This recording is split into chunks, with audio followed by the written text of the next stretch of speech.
get unready with me while I tell you guys some ways in which you can show up for your younger self and heal your inner child. So, the first thing that I did was I would really be very observant in my conversations with people, specifically when they were negative. And I would notice when I would react, and I would notice what they did or said that caused me to react. And then from there, I sat down and I thought about every single thing that's ever happened to me. Like, I really sat down and, kind of broke my life up into like chapters. So, like, from 0 to 4, what occurred during this time that I can remember that was negative. And so I sat with myself in these chapters and I would correlate what in these moments of my life could go back to that conversation. Like, one of the things that I noticed was yelling. I get really triggered when people raise their voice at me.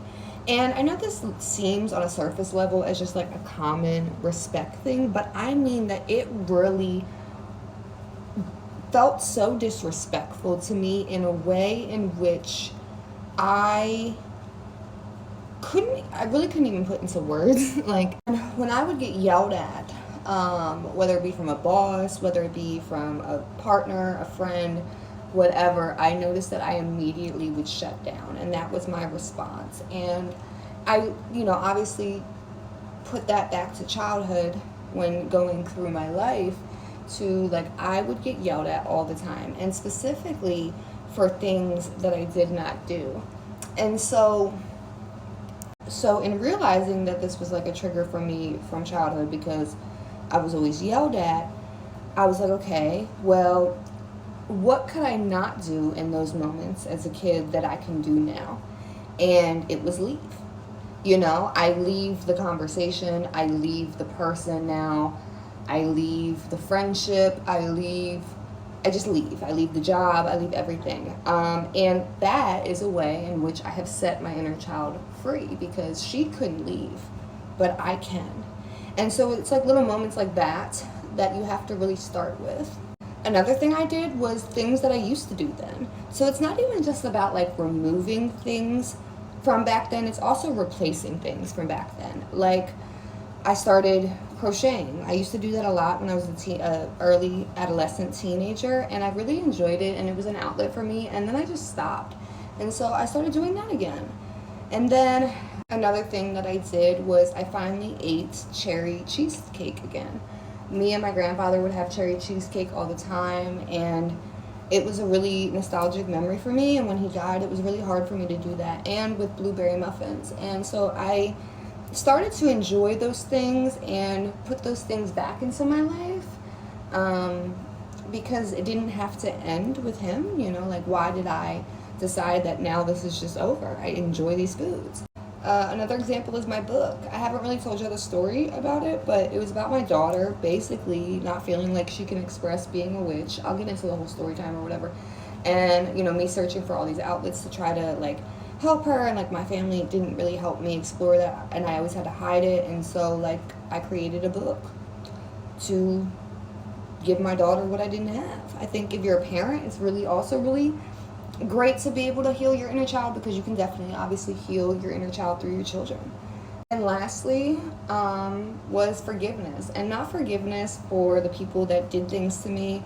Obviously that's a big part of it, but I think the biggest thing that I struggled with, and Jelly Roll actually talked about this, it was like, I